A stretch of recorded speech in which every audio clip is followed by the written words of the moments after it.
इस कहानी की शुरुआत कैलिफोर्निया से होती है, जहां पर हमें एक जज को दिखाया जाता है जिसके पास एक बहुत ही खूबसूरत डॉग है। इस डॉग का नाम होता है बग। जज बग से बहुत प्यार करता है, बग भी जज से बहुत प्यार करता है। हालांकि बग बहुत समझदार है, लेकिन वो बहुत शरारती भी होता है। वो पूरे शहर में बहुत शरारतें करता है, लेकिन उसकी शरारतों को सब नजरअंदाज करते हैं क्योंकि वो एक जज का डॉग है। और एक दिन जब वो मार्केट में होता है, तभी एक आदमी उसे देखता है। वो बग से बहुत प्रभावित हो जाता है और कहता है कि इस तरह के डॉग्स की कनाडा में बहुत जरूरत है, जहां पर सोने की कानें हैं। यहाँ पर जज का माली भी होता है जो उसकी बात सुन लेता है। जज का अब बर्थडे होता है, जहां पर खाने की तैयारियां हो रही होती हैं और बग अपनी शरारतों के चलते खाने की टेबल को पूरी तरह से तहस नहस कर देता है, जिससे जज को गुस्सा आता है और वो रात को उसे घर से बाहर निकाल देता है। अब बग के पास अंदर जाने का कोई भी रास्ता नहीं होता और तभी इसे मालिक की आवाज आती है जो बग को अपने पास बुलाता है। बग पास जाता है तो वो बग को एक बिस्किट दिखाता है, जिसे वो घोड़ा गाड़ी के अंदर फेंक देता है। बग भी घोड़ा गाड़ी के अंदर चला जाता है और तब ही दरवाजा बंद कर दिया जाता है और हमें बाहर माली के पास उसी आदमी को दिखाया जाता है जिसने मार्केट में कहा था कि इस तरह के डॉग्स की कनाडा में बहुत जरूरत है, जहां पर सोने की कानें हैं। वो आदमी माली को कुछ पैसे देता है जो बग देख लेता है और अब बग को एक बॉक्स के अंदर बंद करके ट्रेन से एक दूसरी जगह ले जाया जाता है। और तभी वहां पर एक आदमी आता है जिसके पास एक डंडा होता है। वो बग के बॉक्स को खोलता है। बग वहां से भागने की कोशिश करता है, लेकिन वो बग को मारकर वहीं पर गिरा देता है। बग को पहली बार जिंदगी में किसी ने मारा है, लेकिन बग किसी तरह से यहाँ से भागकर बाहर चला जाता है। और जब वो बाहर जाता है तो देखता है कि वो एक समुद्री जहाज के ऊपर है। चारों तरफ समुंदर है, यानी कि वो चाह कर भी यहाँ से नहीं जा सकता। अब ये जहाज एक किनारे पर रुकता है, जो जगह बहुत ही ज्यादा ठंडी होती है। बग को यहाँ पर नीचे उतारा जाता है, तभी बर्फ गिरना शुरू हो जाती है, जिसे देखकर बग पूरी तरह से हैरान हो जाता है क्योंकि इसने पहली बार जिंदगी में बर्फ देखी है। वो बर्फ में खेलना शुरू कर देता है और इसे मौका मिल जाता है और वो अपनी रस्सी छुड़ाकर यहाँ से भाग जाता है। और जब वो भाग रहा होता है तभी वो एक आदमी से टकराता है जिसका नाम जॉन है। और यहाँ पर जॉन और बग पहली बार एक दूसरे को देखते हैं। इसके बाद बग को पकड़ लिया जाता है और उसे बाकी डॉग्स के साथ बेचने के लिए रखा जाता है। तभी वहां पर एक आदमी आता है जिसे बग बहुत अच्छा लगता है और वो बग को खरीद लेता है। दरअसल ये एक पोस्टमैन है जो स्लेट के ऊपर लोगों को उनके लेटर्स डिलीवर करता है। क्योंकि यहाँ पर बर्फ है, किसी भी तरह का और कोई भी वाहन यहाँ नहीं चल सकता और इसे अपने स्लेट के लिए एक और डॉग की जरूरत है जो अब बग है। बग को पीछे बांध लिया जाता है, लेकिन बग को बर्फ में चलना दौड़ना नहीं आता, इसलिए बार बार स्लिप हो रहा होता है। अब रात हो जाती है और बग को बहुत ठंड लगती है। पोस्टमैन और उसकी जो गर्लफ्रेंड होती है वो टेंट के अंदर सो रहे होते हैं। बग वैसे ही बहुत शैतान होता है, इसलिए वो टेंट के अंदर जाता है और पोस्टमैन की गर्लफ्रेंड को बाहर निकालकर खुद अंदर सो जाता है। जल्द ही पोस्टमैन की गर्लफ्रेंड की आंख खुलती है और बग को टेंट से बाहर निकालकर खुद वहां सो जाती है। बग को कुछ भी समझ नहीं आता कि वो इतनी ठंड में कैसे सोएगा और तभी वो अपने सामने एक काले भेड़िए को देखता है जो उसी को देख रहा होता है। बग इससे डर जाता है और वो जब पीछे जाता है तभी वो एक डॉग से टकराता है जो गड्ढा करके सो रहा होता है। वो डॉग वहां से उठकर चला जाता है और बग इस गड्ढे में सो जाता है। इसे समझ आ जाता है कि बर्फ में कैसे सोया जाता है। अब अगली सुबह एक बार फिर से सब के सब डॉग्स स्लेट को खींच रहे होते हैं, लेकिन यहाँ पर बग को अब भी बहुत परेशानी हो रही होती है। वो सीख रहा होता है कि बर्फ में कैसे भागा जाता है। काम करने के बाद इन सब को खाने के लिए फिश दी जाती है और तभी इस स्लेट के सबसे आगे जो डॉग भागता है, जो सबसे ज्यादा एग्रेसिव होता है, और वो दूसरी डॉग की फिश को छीन लेता है। जब बग ये देखता है तो इसे बिल्कुल भी अच्छा नहीं लगता और वो अपनी फिश उसे दे देता है, जो देखकर सभी डॉग्स हैरान हो जाते हैं क्योंकि कभी भी डॉग्स अपना खाना दूसरे को नहीं देते। दरअसल स्लेट के सबसे आगे जिस डॉग को बांधा जाता है, जो पूरी स्लेट को लीड करता है, वो किसी से भी अच्छे से बिहेव नहीं करता और जब ये एक जगह पानी पी रहे होते हैं तो वही डॉग किसी को भी वहां से पानी नहीं पीने देता। जिसके बाद बग एक दूसरी जगह पर अपने पंजों से बर्फ को तोड़ता है और वहां पर सब पानी पीना शुरू कर देते हैं। यहाँ भी पता चलता है कि बग बहुत ही अच्छा डॉग है। हालांकि वो अपने पुराने मास्टर जो कि एक जज था, उसके पास रहते हुए बहुत ज्यादा शरारती हो गया था, क्योंकि उसने कभी भी इसे कुछ नहीं सिखाया था। लेकिन अब वो धीरे धीरे चीजें सीख रहा है, साथ ही दूसरे डॉग से इसकी दोस्ती भी हो रही है। पर फ्रंट डॉग इसे बिल्कुल पसंद नहीं करता। अब जैसे जैसे वक्त बीतता है, बग को बर्फ में भागना आ जाता है। और एक दिन जब पोस्टमैन की गर्लफ्रेंड बर्फ को चेक कर रही होती है, तो अचानक से वो पानी के अंदर बर्फ के नीचे गिर जाती है। पोस्टमैन इसे बचाने के लिए भागता है, लेकिन बग इससे पहले इस जगह पहुंचकर पोस्टमैन की गर्लफ्रेंड को पानी से निकालकर बाहर ले आता है, जिससे इसकी जान बच जाती है। उसके बाद पोस्टमैन की गर्लफ्रेंड, जिसे बग ने सबसे पहले टेंट से बाहर निकालकर खुद उसकी जगह पर सो गया था, वो बग को पसंद करना, प्यार करना शुरू कर देती है। साथ ही वो इसे खाना भी खिलाती है, जो देखकर फ्रंट डॉग, जो कि बग से बहुत ज्यादा जेलस है, पूरी तरह से गुस्से में आ जाता है। रात को बग एक खरगोश के साथ खेला करता था, और आज भी जब वो उसके साथ खेल रहा होता है, तभी वहां पर फ्रंट डॉग आ जाता है और वो इस खरगोश को मार देता है। इसके बाद वो बग के ऊपर भी हमला करता है, जिससे बग बेहोश हो जाता है। पर इससे पहले कि वो बग को मारता, यहाँ पर वही काला भेड़िया आता है, जो बार बार बग को देखता है, और वो इस फ्रंट डॉग को ऊपर चट्टान से नीचे फेंक देता है। अगली सुबह दिखाया जाता है कि पोस्टमैन अपने फ्रंट डॉग को बुला रहा होता है, लेकिन वो कहीं भी नहीं होता।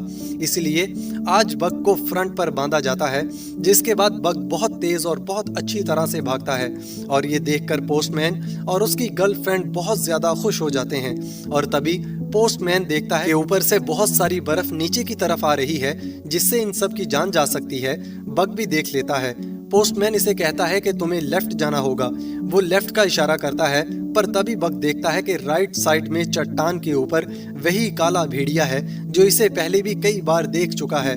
और वो राइट साइड एक गुफा के अंदर चला जाता है और बड़ी समझदारी से गुफा से भागता हुआ सबकी जान बचाकर सबको बाहर ले आता है। जिसके बाद ये उस शहर पर पहुंच जाते हैं, जहां पर इन्हें सबके लेटर्स देने हैं। इस शहर में जॉन भी होता है। जॉन वही है जिससे बग कभी टकराया था। जॉन अपनी पत्नी को लेटर लिख रहा होता है। दरअसल जॉन के बेटे की मृत्यु हो चुकी है और आज इसके बेटे का बर्थडे है। और जब वो लेटर लेकर पोस्टमैन के पास पहुंचता है, तो पोस्टमैन यहाँ से निकल चुका होता है। जॉन पीछे से आवाज लगाता है। बग जॉन की आवाज सुन लेता है और वो रुक जाता है। उसके बाद वो खुद जॉन के पास जाता है और उससे इसका लेटर लेता है। और बग अपने मास्टर के साथ, पोस्टमैन के साथ और बाकी डॉग्स के साथ यहाँ से निकल जाता है। बग के जीवन में अब सब कुछ सही चल रहा होता है, पर एक दिन पोस्टमैन को गवर्नमेंट की तरफ से एक लेटर आता है, जिसमें इसे बताया जाता है कि इस रूट को, जिस रूट में तुम लेटर्स देने के लिए जाते हो, इसे टेलीग्राफ से रिप्लेस किया जा रहा है। यानी कि वहां पर अब इलेक्ट्रॉनिक मैसेजेस भेजे जाएंगे, तो तुम्हें सभी डॉग्स को बेचकर वापस आना होगा। हालांकि वो ऐसा नहीं चाहता, लेकिन अब इसे सभी डॉग्स को बेचकर यहाँ से निकलना पड़ता है। और अब यहाँ पर एक बहुत बड़ा बिजनेसमैन आता है, जो यहाँ पर सोना ढूंढने के लिए आया है, लेकिन इसे बहुत ज्यादा एक्सपीरियंस नहीं होता। वो स्लेट खींचने के लिए बग और उसके सभी साथियों को खरीद लेता है, लेकिन इसके स्लेट पे बहुत ज्यादा सामान होता है, इसीलिए बग और उसके साथियों को इसके स्लेट को खींचने में बहुत ज्यादा तकलीफ हो रही होती है। यहाँ पर जॉन आ जाता है, जिसका लेटर खुद बग ने अपने मुंह से इससे लिया था। वो इस बिजनेसमैन को समझाता है कि जिस तरफ तुम जा रहे हो, ये वक्त उस जगह जाने का सही वक्त नहीं है। लेकिन वो बिजनेसमैन जॉन की बात नहीं सुनता और वो अपने डॉग्स को लेकर उस तरफ निकल पड़ता है। सामान बहुत ज्यादा होने की वजह से यहाँ पर बग की हालत बहुत ज्यादा खराब हो जाती है। वो चल भी नहीं पा रहा होता और अब बिजनेसमैन इसे गोली मारने वाला होता है कि तभी यहाँ पर जॉन आ जाता है और वो इसे ऐसा करने से मना करता है। साथ ही इसे एक बार फिर से समझाता है कि तुम्हें आगे नहीं जाना चाहिए, लेकिन वो बिजनेसमैन इसकी बात नहीं सुनना चाहता। जॉन उसे धक्का देकर गिरा देता है और उसके बाद वो बग को स्लेट से अलग करके अपने साथ ले जाता है। बग बहुत ज्यादा जख्मी होता है, इसलिए इसे 2 दिनों के बाद होश आता है और देखता है कि इसके पास जॉन है। जॉन इसे बताता है कि तुम्हारे सभी साथी मारे जा चुके हैं, सिर्फ तुम बचे हो और अब तुम आजाद हो, तुम कहीं भी जा सकते हो। लेकिन बग जाए तो जाए कहाँ? उसके पास रहने के लिए, जाने के लिए कोई भी और जगह नहीं है। उसके बाद जॉन को दिखाया जाता है जो एक बार में जाता है और वहाँ पर वो बिजनेसमैन भी आता है जो यहाँ पर सोना ढूंढने के लिए आया था। वो जॉन के ऊपर हमला कर देता है, पर तभी बग यहाँ पर आ जाता है और इस बिजनेसमैन के ऊपर हमला करके जॉन को बचा लेता है। इसके बाद इस बिजनेसमैन को बार से बाहर फेंक दिया जाता है। जॉन जो कि बहुत ज्यादा ड्रिंक करता है क्योंकि इसके बेटे की मृत्यु हो चुकी है, इसके दिल में बहुत गहरा दर्द होता है और बग जब ये देखता है तो समझ जाता है कि ये सब जॉन के लिए अच्छा नहीं है।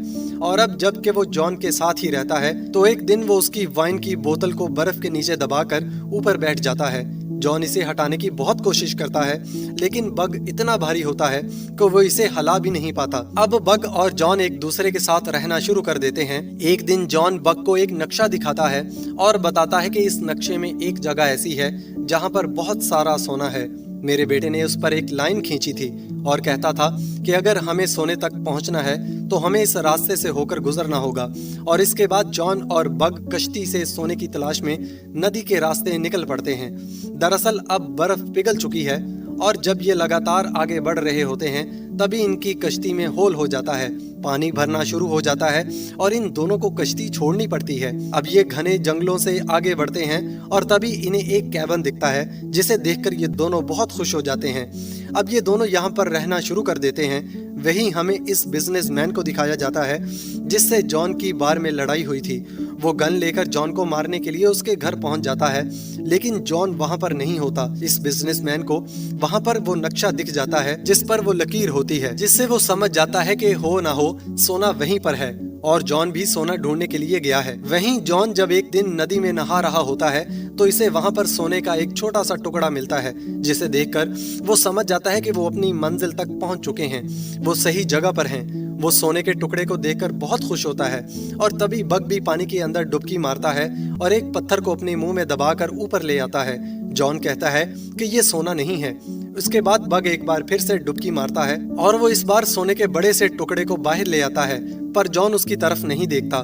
बग को लगता है कि इस बार भी उसने गलत चीज को उठाया है, इसीलिए वो इसे वापस पानी में फेंक देता है। और तभी बग देखता है कि वहां पर एक सफेद रंग का भेड़िया है।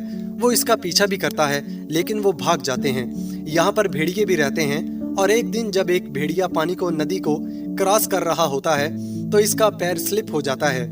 इससे पहले कि इसकी जान जाती, बग इसकी जान बचा लेता है और अब बग इन भेड़ियों का भी दोस्त बन चुका है।